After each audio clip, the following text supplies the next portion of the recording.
CNG LPG থেকে কেন পরিবেশের জন্য নিরাপদ? আজকের লেকচারটা হচ্ছে এই বিষয়টা। সিএনজির মধ্যে আমরা এর আগের লেকচারও আমরা বলেছি যে সিএনজির মধ্যে মানে 90 থেকে 95% হচ্ছে মিথেন।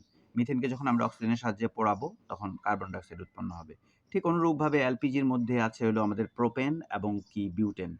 প্রোপেনকে যখন আমরা পোড়াবো তো অক্সিজেনের মাধ্যমে যখন পোড়াবো তখন দেখা যাচ্ছে যে মিথেনকে আমরা যখন পোড়ানো হয়েছিল তখন দেখা গেল ১ অণু কার্বন ডাই অক্সাইড উৎপন্ন হয়েছে। ১ অণু থেকে ১ অণু কার্বন ডাই অক্সাইড। কিন্তু দেখা যাচ্ছে প্রোপেনকে যখন আমরা পোড়াচ্ছি তখন দেখা যাচ্ছে যে প্রোপানের মধ্যে কার্বনের সংখ্যা হচ্ছে ৩ টা। তাহলে দেখা যাচ্ছে ৩ অণু কার্বন ডাই অক্সাইড উৎপন্ন হচ্ছে। আবার বিউটেনকে যখন পোড়াচ্ছি, বিউটেনের কার্বন সংখ্যা হচ্ছে কয়টা? ৪ টা। ৪ অণু কার্বন ডাই অক্সাইড উৎপন্ন হচ্ছে। তাহলে মিথেন থেকে বেশি এই এলপিজি যদি আমরা ব্যবহার করি তাহলে দেখা যাচ্ছে মিথেনে যে পরিমাণ কার্বন ডাই অক্সাইড উৎপন্ন করতেছে এলপিজি তার থেকে ৩ থেকে ৪ গুণ কার্বন ডাই অক্সাইড এই পরিবেশে মুক্ত করছে।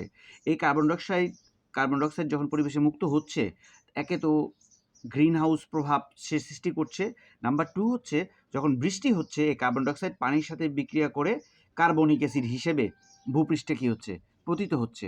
ভূপৃষ্ঠ পতিত হয়ে পরিবেশের যে একটা ন্যাচারাল পিএইচ আছে, ওই ন্যাচারাল পিএইচকে পরিবর্তন ঘটাচ্ছে এবং ন্যাচারাল পিএইচে পরিবর্তন যখন ঘটবে, তখন দেখা যাবে যে প্রকৃতিতে যে সকল প্রাণী, উদ্ভিদ বা অন্য কিছু যেগুলো আছে, ওগুলোর উপর একটা বিরূপ প্রভাব সৃষ্টি হবে।